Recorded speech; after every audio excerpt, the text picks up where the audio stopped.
It's a great honor to be with you today at the 7th World Summit on Ethics and Leadership in Sport. Standing here in the heart of Switzerland, just as the UEFA Women's Euro 2025 captures global attention, I feel a sense of pride, responsibility, and hope. My journey to this stage began very far from here, in Bethlehem, in Palestine, a place shaped by deep faith, but also daily struggle and unwavering resilience. I grew up in the shadows of conflict, restriction, and war. But in the midst of it all, I found something powerful and unexpected: a football. Football became my freedom. It wasn't just a game. It was a declaration, a right to move, a right to speak, and a right to dream. And after all, I co-founded and was the first captain of the Palestinian women's national football team. Not because the path was open, but because I refused to let it close.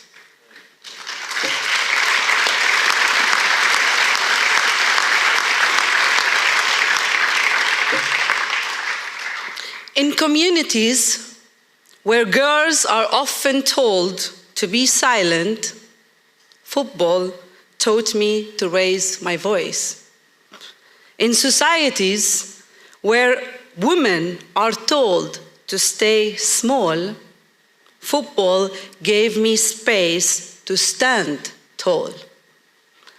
In a world where constraints and injustice are prevalent, football offered me the chance to excel.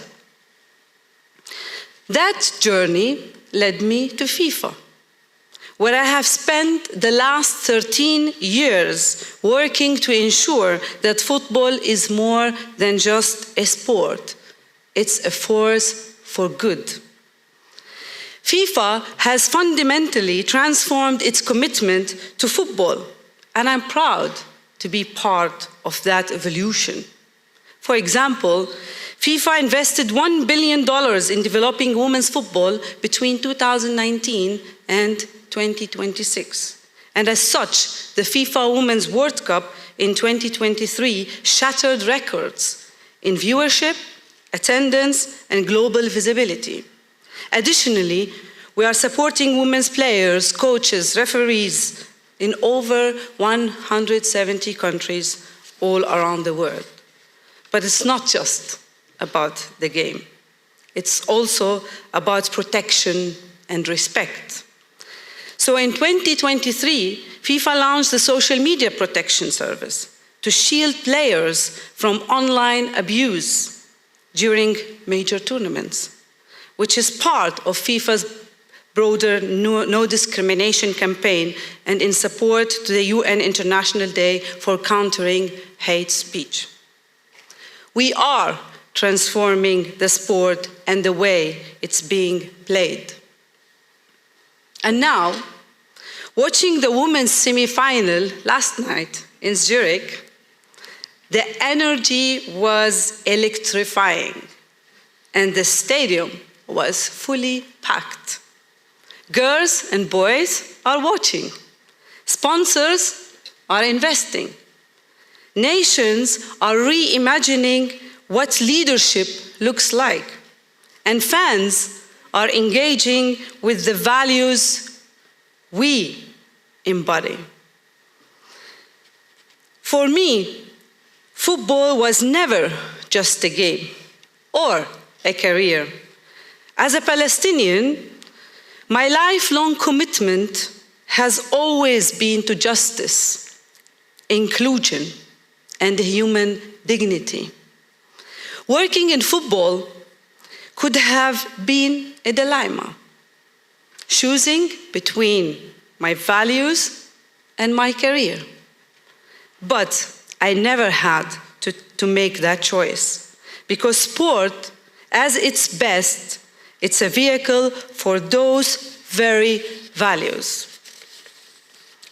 And at FIFA, I also had the privilege to put those values into practice, working with refugees in Jordan, offering hope, structure, and healing through football, partnering with UN Women and local organizations in Papua New Guinea to combat gender violence, based violence, and leading social responsibility efforts during the FIFA World Cups, supporting displaced communities, marginalized youth, the homeless, and creating spaces where everyone belongs. This is not charity. This is justice. This is what ethical leadership in action looks like. So today, as we reflect on the future of ethics in sport, business, and politics, let's be very clear. Performance without purpose is hollow. Success without ethics is fragile. And power without responsibility is dangerous. True success is not just about the trophies we lift, but the lives we lived along the way. Let's measure greatness not just in medals or records, but in the barriers we break, the voices we amplify, and the dignities we protect, especially when no one is watching. Because sport does not exist in isolation. It reflects society. And more importantly, it transformed it. It transformed my life. And if I managed to break through, then millions more can do. This is what happens when values meet performance. So let's not just raise the game, we must raise the standards. Thank you very much.